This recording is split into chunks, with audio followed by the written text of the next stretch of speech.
Rasil TV untuk Islam yang satu.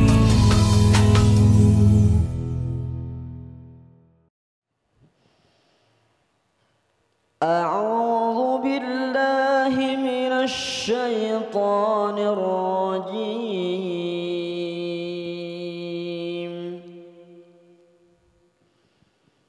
Fakulu mimma dzukira ismullahi 'alaihi in kuntum bi ayatihi mu'minin. Wa ma lakum alla ta'kulu mimma dzukira ismullahi 'alaihi wa qad fassala lakum ma harrama 'alaikum illa ma turirtum ilaihi wa inna katsiran la yudhilluna bi ahwaihim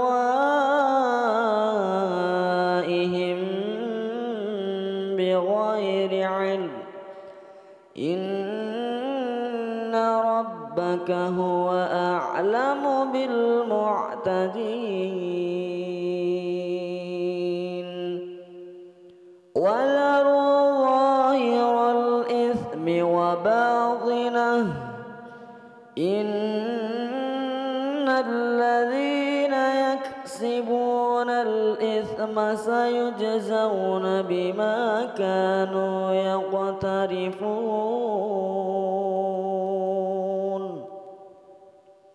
Wala ta'kulu mimma lam yuzkar ismullahi 'alaihi wa innahu lafisq. Wa inna asy-syayatina layuhuna ila awliyaihim liyujadilukum wa in ata'tumuhum innakum lamusyrikun. Shadaqallahul azim. Alhamdulillahi Rabbil Alamin. Hamdan kathiran tayyiban mubarakan fih kama yuhibbu Rabbuna wa yarda. Allahumma salli wa sallim ala Sayyidina Muhammadin wa alihi wa sahbihi wa sallim. Rabbana atina min ladunka rahmah wa hayyi' lana min amrina rasyada. Rabbana zidna ilman wa alhiqna bis salihin. Amma ba'du. Para jamaah hadirin jamaah Masjid Silaturrahim yang dirahmati Allah, assalamullahi alaikum warahmatullahi wabarakatuh.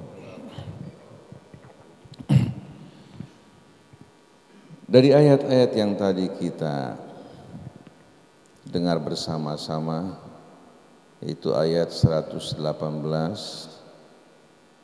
dari surah Al-An'am, Allah Subhanahu wa ta'ala mengingatkan kita semua, apabila kita benar-benar merupakan hamba-hambanya yang beriman, hendaklah kita berhati-hati pada makanan yang kita makan.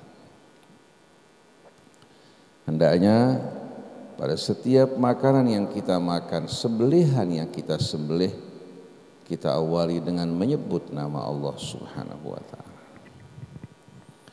Allah Subhanahu wa ta'ala menekankan hal ini bukan satu kali, berulang kali dalam uslub yang berbeda-beda. Bersama-sama marilah kita dengarkan ayat-ayat tersebut. Fakulu mimma dzukira ismullahi 'alaihi in kuntum bi ayatihi mu'minin. Makanlah dari apa yang telah disebutkan nama Allah pada makanan tersebut, baik pada saat penyembelihan maupun pada saat kita mencicipi dan memakan makanan tersebut. Apabila kalian beranggapan dan mengaku sebagai orang-orang yang beriman. Jadi ini dikaitkan dengan keimanan. Jadi makanlah dari apa yang telah disebutkan nama Allah Subhanahu wa taala padanya apabila kalian mengaku sebagai orang-orang yang beriman. Tidak hanya sampai di sana, Allah mengajukan pertanyaan kepada kita. Allah pencipta kita yang melimpahkan nikmat karunia-Nya atas kita semua, bertanya kepada kita, wa ma lakum alla ta'kulu mimma dzukira rasulullahi wa qad fassala lakum ma harrama 'alaikum illa ma turirtum ilaihi wa inna katsiran la yudhilluna bi ahwaihim bighairi ilm inna rabbaka huwa a'lamu bil mu'tadin.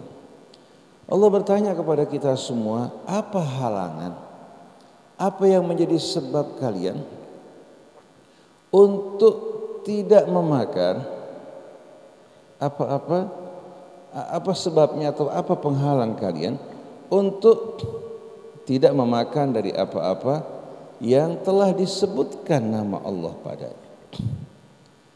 Jadi apa kira-kira penyebabnya? Kita tidak makan dari apa yang disebutkan nama Allah Subhanahu wa taala padanya.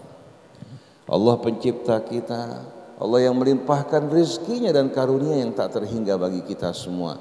Lalu kenapa kita menolak untuk menyebutkan nama Allah pada saat kita menyembelih atau pada saat kita mencicipi makanan yang Allah Subhanahu wa taala anugerahkan bagi kita semua? Wa qad fassala lakum ma harrama 'alaikum illa ma turirtum ilaih. Padahal Allah telah merincikan bagi kalian segala apa yang diharamkan kecuali yang kalian makan dalam keadaan terpaksa. Wa inna katsiran la yudhilluna bighairi ilmin, dan sesungguhnya kebanyakan manusia berupaya untuk menyesatkan orang dari jalan Allah, melupakan orang dari Allah Subhanahu wa taala tanpa dasar pengetahuan. Inna rabbaka huwa a'lamu bil mu'tadin, sesungguhnya Tuhanmu lebih tahu mereka-mereka yang melampaui batas.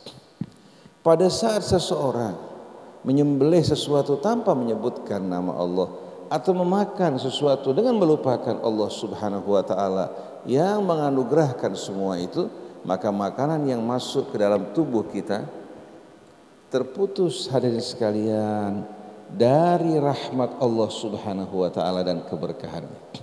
Dan ini yang sering kali menimbulkan berbagai macam gangguan, efek samping yang bermacam-macam. Nah, kalau kita perhatikan makanan-makanan yang dijual di luar, baik itu mie ayam, baksonya, dan makanan-makanan yang kembali kepada hewan-hewan yang penyembelihannya harus betul-betul mengikuti ketentuan Allah. Kita bertanya, apakah makanan-makanan ini sesuai dengan ketentuan Islam pada saat penyembelihan? Karena kebanyakan yang membuka restoran-restoran dan rumah makan tersebut, kebanyakan dari mereka bukan dari kalangan kaum muslimin. Dan kita jumpai bagaimana sebahagian kaum muslimin bahkan menyepelekan hal-hal seperti ini. Dan kita saksikan di supermarket juga kita jumpai bagaimana mereka menjual ayam-ayam yang telah disembelih. Dan kita tidak tahu apakah disembelih sesuai dengan ketentuan Allah. Padahal Allah berulang kali mengingatkan kita untuk memakan sesuatu yang telah disebutkan nama Allah padanya. Nah, hal-hal seperti ini bisa merusak jiwa kita, yang akibatnya mendorong perilaku kita kepada hal-hal yang tidak diridhai Allah Subhanahu wa taala karena makanan-makanan haram yang kita makan. Lalu setelah itu Allah melanjutkan, wadharu dhahiral itsmi wa batinah. Tinggalkanlah dosa-dosa yang nyata maupun dosa-dosa yang batin yang tersembunyi. Wadharu dhahiral itsmi wa batinah, tinggalkanlah dosa-dosa yang nyata maupun dosa-dosa yang bersifat batin. Memakan sesuatu yang tidak disebutkan nama Allah merupakan bahagian dari dosa-dosa batin yang bakal merusak batin kita, jiwa kita, juga akan menodai perilaku kita. Wa dharu dhahiral itsmi wa batinah. Innal ladzina yaksibunal itsma sayujzauna bima kanu yaqtarifun. Sesungguhnya mereka yang melakukan perbuatan-perbuatan dosa, kelak mereka akan dibalas sesuai dengan apa yang diperbuat. Pertama dimulai dari makanan yang haram yang masuk ke dalam tubuh kita. Setelah itu hadirin sekalian dilanjutkan dengan perbuatan-perbuatan dosa akibat dari makanan-makanan haram yang kita makan. Lalu ketiga kalinya Allah mengingatkan wala ta'kulu mimma lam yudhkar ismullahi alaih. Jangan sekali-kali kalian memakan sesuatu yang belum disebutkan nama Allah padanya. Wa innahu lafisq. Sesungguhnya memakan sesuatu yang tidak disebutkan nama Allah padanya adalah perbuatan fasik. Artinya bisa menjerumuskan kita ke dalam perbuatan fasik.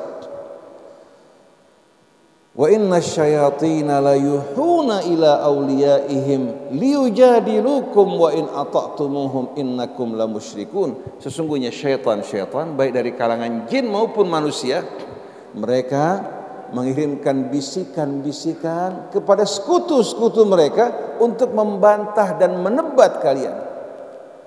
Kalau kalian taati mereka, maka kalian tergolong dari orang-orang yang mempersekutukan Allah Subhanahu wa taala. Nah, kita jumpai kita kaum muslimin, walaupun kita betul-betul mencintai agama kita, tapi terkadang kita meremehkan dan menyepelekan apa-apa yang masuk ke dalam mulut kita. Padahal yang masuk ke dalam mulut kita ini berpengaruh terhadap jiwa dan perilaku kita. Oleh karena itu hendaklah di saat kita ingin makan sesuatu, pilih tempat-tempat yang betul-betul kita pastikan orang tersebut beriman pada Allah. Menyajikan juga makan-makan yang dipastikan betul-betul orang tersebut memenuhi syarat-syarat ketentuan yang diajarkan Allah Subhanahu wa taala. Kita mayoritas di negeri kita tidak berhati-hati, akhirnya sebagai akibatnya kita kehilangan eksistensi kita, kepribadian kita. Yang mengherankan di Malaysia, di mana jumlah umat Islam jauh lebih besar di negeri kita dibandingkan Malaysia. Di Malaysia kalau ada seorang non-muslim membuka sebuah toko makanan atau pakaian dan barang-barang, lalu ada seorang muslim katakan membeli makanan yang tidak sesuai dengan ketentuan Islam, pedagang toko tersebut membiarkan, toko tersebut bisa ditutup. Sampai seorang wanita kita masuk ke sebuah toko, kebetulan yang menjual barang-barang tas-tas wanita. Ketika dia meminta untuk menurunkan sebahagian barang untuk dilihat, dia mengatakan barang ini tidak boleh untuk Anda karena terbuat dari kulit babi. Kalau kami menunjukkan untuk Anda, kami bisa dikenakan hukuman, bahkan toko kami bisa ditutup. Bayangkan hadirin sekalian. Sedangkan kita di Indonesia tidak pernah bertanya apakah ini sesuatu yang dihalalkan Allah. Baik yang kita makan, yang kita pakai, sampai kepada obat-obatan yang masuk ke dalam tubuh kita. Seolah-olah orang yang mempertanyakan hal ini merupakan orang-orang yang ekstrim. Seperti kita ketika orang tua saya dalam kondisi sakit harus disuntik heparin, saya minta supaya heparinnya berasal dari sapi bukan dari babi. Ini dokter muslim menunda-nunda, alasannya tidak ada, sampai sewaktu dokter dari kenalan kita datang di tengah malam, baru disuntikan heparin yang berasal dari sapi. Kita bertanya-tanya kenapa seorang muslim kok tega berbuat seperti ini. Padahal barang yang haram yang masuk ke dalam tubuh kita bisa merusak, kecuali kalau dalam keadaan darurat. Oleh karena itu Allah berfirman pada ayat 100 surat Al-Maidah, "Qul la yastawil khabithu wat thayyib." Katakan tidak sama antara yang busuk dan yang baik. Walau a'jabaka kathratul khabith, walaupun jumlah yang busuk, yang buruk ini banyak, berlimpah-limpah, tapi kalau dari apa yang diharamkan Allah, dia merupakan hal yang busuk, tidak sebanding dengan apa yang baik walaupun sedikit. Fattaqullaha ya ulil albabi la'allakum tuflihun. Bertakwalah kalian wahai orang-orang yang berakal kepada Allah, agar kalian tergolong dari orang-orang yang sukses dan beruntung. Oleh karena itu memakan sesuatu akan menentukan perilaku kita, kepribadian kita. Maka mulai saat ini marilah kita berhati-hati pada saat kita masuk rumah makan, restoran-restoran. Kalau kita ragu, pilih makanan yang kira-kira tidak berhubungan dengan penyembelihan. Kita bisa makan telur, bisa makan ikan, kita bisa menyebutkan nama Allah pada makanan yang kita makan. Insya Allah masuk ke dalam tubuh kita, akan membentuk kepribadian orang yang beriman, yang bertakwa, yang selalu ingat Allah Subhanahu wa ta'ala pada seluruh pekerjaan yang dilakukan. Demikianlah para jamaah sekalian. Subhanakallahumma wa bihamdik, asyhadu an la ilaha illa anta, astaghfiruka wa atubu ilaik. Wal afu minkum, wassalamualaikum warahmatullahi wabarakatuh.